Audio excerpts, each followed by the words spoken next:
So, hello, my name is Adiya Muratayeva, and I'm the third year student of KAFU. And now we are continuing our podcast with our guests. So, the first question from me will be, you've been lead independent director during turbulent times. And how do you lead with clarity when everything is uncertain? But in business, every day is turbulent. Every environment is turbulent. It's always turbulent. So there's no specific time that is more turbulent. Of course, if there's a special black swan situation where nobody has anticipated, like COVID, like things like that, then those are different. However, as a lead independent director, I do not operate independently alone. So you are a member of a board. Although you are the lead, but I have two other independent directors to help me. We have executive directors and we have non-executive directors. So the board in itself will sit down and discuss because each one of us bring different experiences, each one of us bring different knowledge. And then plus you also have a management team to guide you and to help you. And then you can also get outside resources, so you can engage the legal team, the accounting team from outside to give you advice. So it is never a one person trying to navigate the ship. Okay. So the secret is in team building, I guess. Secret is in team building. I think you can be a professor now. Thank you. What's the business idea you pursued that failed, but it teach you more than success? I mean, that success never could. The biggest failure, the most painful failure was what I alluded to in the first half of the podcast, and which is trying to do a business where the producer and the consumer are the poor. That is a very difficult, a very challenging business model to operate. But at the same time, I realized that if you start an impact business, failure cannot be defined by the loss of money or the loss or the financial losses. Because while you're running the business, you're also providing employment, you're also impacting the communities. Yeah. So if you start measuring that, then is it failure, inverted comma, or just because you run out of money, that is considered as failure. So my argument is this: if you start a business that is an impactful entrepreneurship, impactful business, then there's no such thing as a failure because the journey and the process itself is already contributing to the community, to the society. Okay, so in a sense, you got to look at how do you measure impact and how do you measure the non-financial and financial aspect of it. So we can also say that mistakes are just a huge part of the experience and the learning process itself, I guess. Well, yes, mistakes is always learning. But remember, what is mistake today may look like wisdom tomorrow. Yeah, of course. Okay, Yep. so you never know the decision that you make is a mistake or not until much later. Yeah, of course. So you lived through multiple economic cycles. And so what's your crisis compass while markets collapsing? Crisis comes in decades, right? When you say I lived through multiple crises, are you saying that I'm very old now because I have very multiple crises? Well, anyway, I'm just joking. So your question was, what is my crisis management? Your crisis compass. My crisis complex, it's quite simple. I will only manage the things that I can control. Things that I cannot control, I probably wouldn't get too worried about that. So that's how my crisis complex is. People say that I look very cool. I'm quite cool. Coolness under stress and under difficult situation. But that's the way I look at a situation. If can I control it? Can I change it? If I cannot, then what's the point of being worried about that? Okay. I get it. So you've told about that people think that you're the coolest person in stress and others. But so what's the one thing that people assume about your career that is totally wrong? Whether I make a lot of money or not. That is totally wrong. Okay. Because I don't. So people usually tend to think that you earn a lot of money. Well, the thing about entrepreneurship, when you try to teach entrepreneurship and you try to advocate entrepreneurship, people will think that, oh, because your net worth must be $1 billion, otherwise, how could you teach? But failure is also a great teacher, and I think I'm a great teacher because of the many failures that I have, more than the money that I made.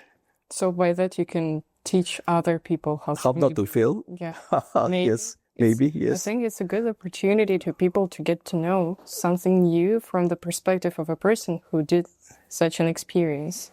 It helps to enhance the whole environment, the whole vision of people when they can learn from the real experience, mostly. Yeah, true.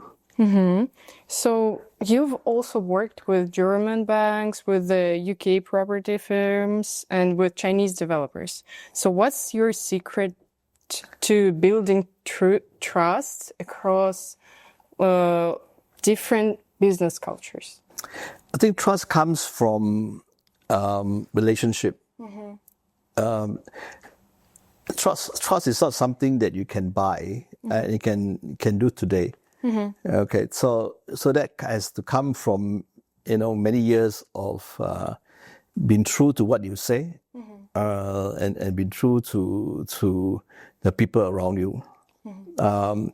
It has not been an easy journey for me as well, in business especially, when you sometimes tend to oversell things because you want something you want to sell something. As one of my mentors told me that never stop BS. BS, never stop to BS your product, but never believe in a BS yourself. But as entrepreneur, you always you tend to be very optimistic. Yeah, you tend to oversell your capability. So that is the journey that I'm always trying to correct. So that erode trust. Okay, and I'm not sure how trustworthy I am with my colleagues and with the people around me. And I think I'm still working on it, and I'm still trying to be as truthful as I can, and as transparent as I can with the things that I have. Wow. And our university supports the idea of diversity. We're trying to make this international relations. We're trying to just cooperate with different people. And that's why actually we always welcome to have you here. And that's why I was asking you about just what's the secret of building trust between different cultures, because it's really valuable this time. Yeah, yes, it is. Yeah. It is. So how do your values, your core personal values influence your decisions? Okay. Very much so. Very much so. So my core value is very much informed by my faith, and of course you try to work towards it. I'm not saying that all of a sudden you are able to live up to it. Again, it is a process. It is a journey that as you grow older and as you embark along certain things, you learn how to do things that are more in line or more aligned with your value system and your faith. But it's always very difficult. In my younger days, it is very enjoyable to go to the nightclubs and drink and all this thing. But again, with the next morning when you wake up, you feel very guilty about it. So again, all these conflicts, you have to see how to align it. And after a while, you tell yourself, okay, why do I have to subject myself to feel guilty the next morning? Why can't I just avoid it totally? So things like that, So things that many of the young people have gone through in clubs and drinks and all these things, I've gone through it. And along the way, I've learned that, in order to not feel guilty the next morning, you just have to avoid it. You just have to not do it. Yeah. Good. So we started to talk about young people, actually. So my first question will be, if you could design the perfect ecosystem for young entrepreneurs in Southeast Asia, let's call this, and it will be today. So what will be 3 things that you would absolutely include in this ecosystem? The perfect ecosystem for young people. For young entrepreneurs, yes. Young entrepreneurs.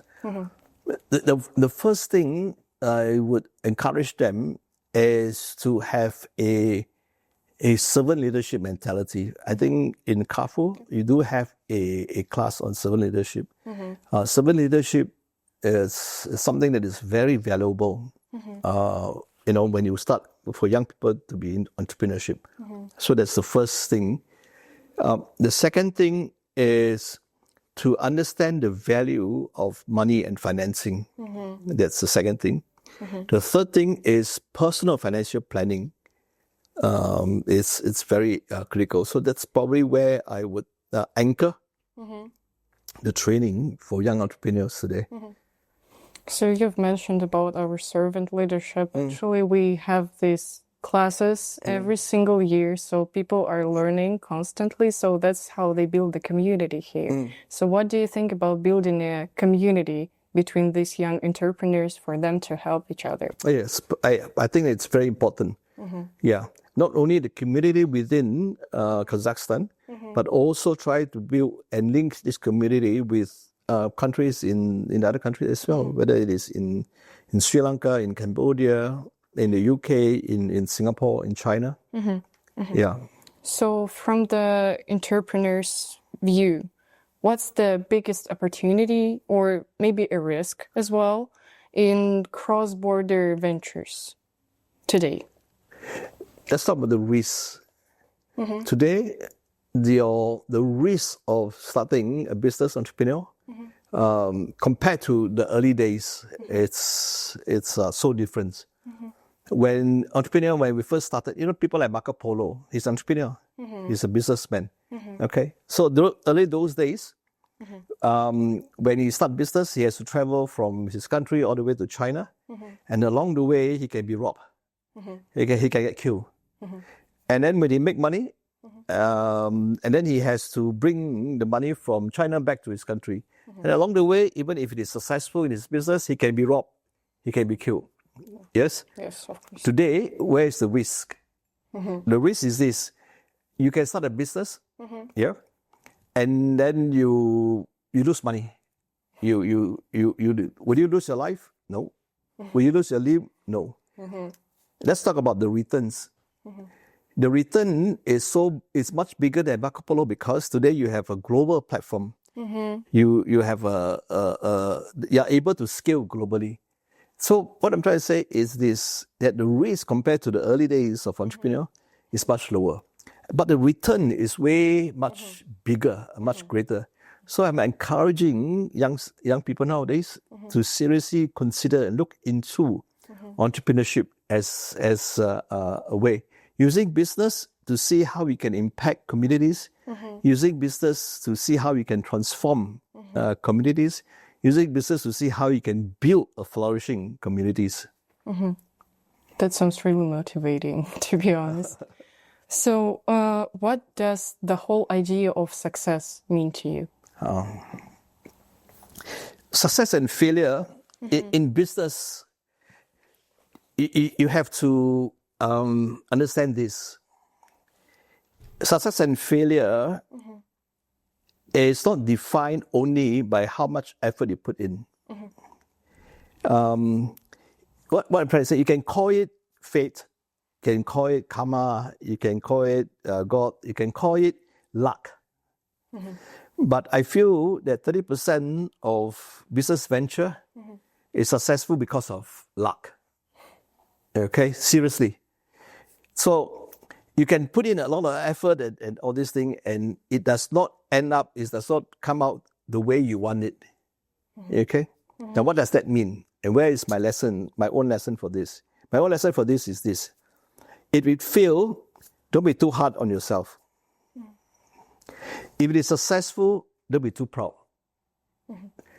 Because it's a 30% that affects this thing. So what does that mean again? It means that you have to learn and enjoy the journey of doing this business. Enjoy the journey of this entrepreneurship. Because along the way, as I said, this journey, you will meet people, you will get experience. So how do you quantify that into failure and success? You can't, because you can't measure it. And along the way, you will meet people, and then you will impact people's life. You will change. Some people like you build friendship. You can. So how do you measure that? Again, it is not meant to be success or failure. So then, how do you define the success and failure in that sense? We can only define it by the money that you lose. But then if you start measuring the impact, the experience, the friendship that you make, the ability to travel, to see things, to meet people, then there's no failure or success, but the journey in itself.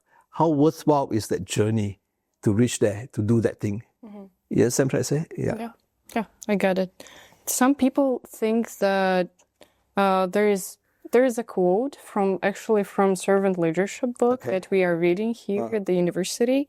And it says that the success is when you're able to say that I'm not where I need to be now, but I'm better than I used to be. What do you think? That's right. Yes. Okay, that's what life is. It's as your journey move on, as you take on different things, then you become better and better.